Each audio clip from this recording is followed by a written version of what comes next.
It's time now for MediaWatch on France 24. I'm joined by James Creedon. Good evening to you, James. Evening, Tom. Let's start, shall we, with the media coverage of the midterm elections. Very much our top story here. That's right. And interesting to see how US networks and cable news channels have covered it.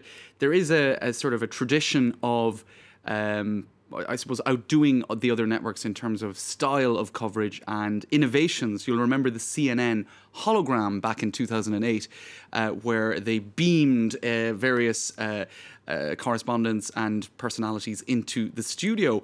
And then I think it was in 2012, there was a virtual convention. This was also a CNN gimmick, I suppose, a computer-generated mock-up of the 2012 Republican convention in Tampa. Meanwhile, MSNBC had a Minority Report style touch-screen gizmos. All of this summed up by Mediate, perhaps a little unfairly, as virtual inanity. Well, I quite like what Mashable.com has done this time round.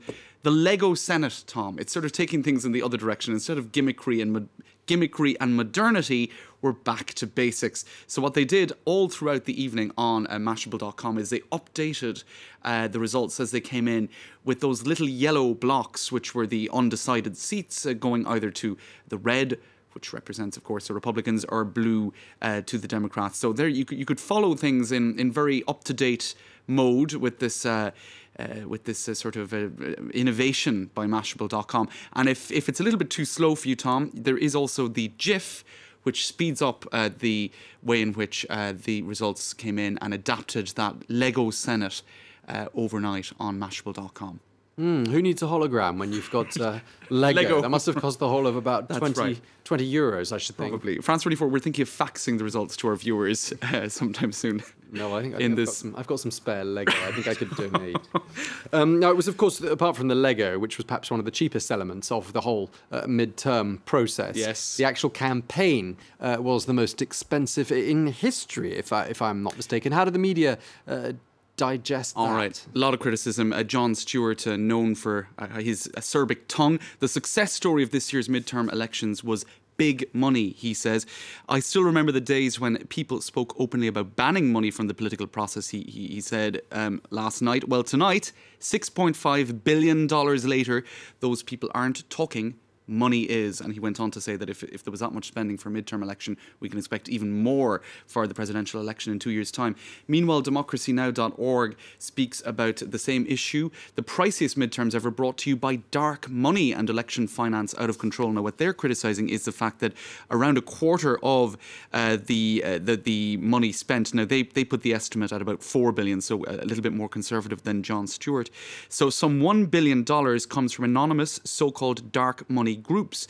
And so Democracy Now! Is decrying the fact that the Federal Election Commission, which is deadlocked with 6 commissioners, 3 Republican, 3 Democrats, so they just keep voting each other down, that they are not policing this issue as it should be policed. So where that money is coming from and the source of that money is a source of concern. Meanwhile, over at theeconomist.com, electoral dysfunction. Now, they're talking actually about campaign advertising. About $1 billion was spent on campaign advertising during this election.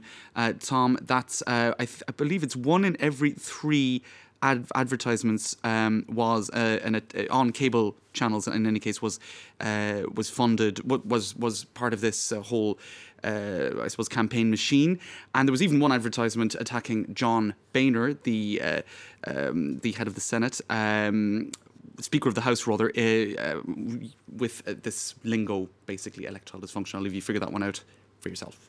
Sounds a bit like something else, doesn't it? Indeed. Let's end, though, with something that's come out in Slate.com. Yes. A sort of a bit of a tongue-in-cheek piece, perhaps. Supposing these midterms had been taking place in another country, what would the US media have done in terms of coverage? That's right. It's a journalist called Joshua Keating, who has done this series. It essentially imagines American events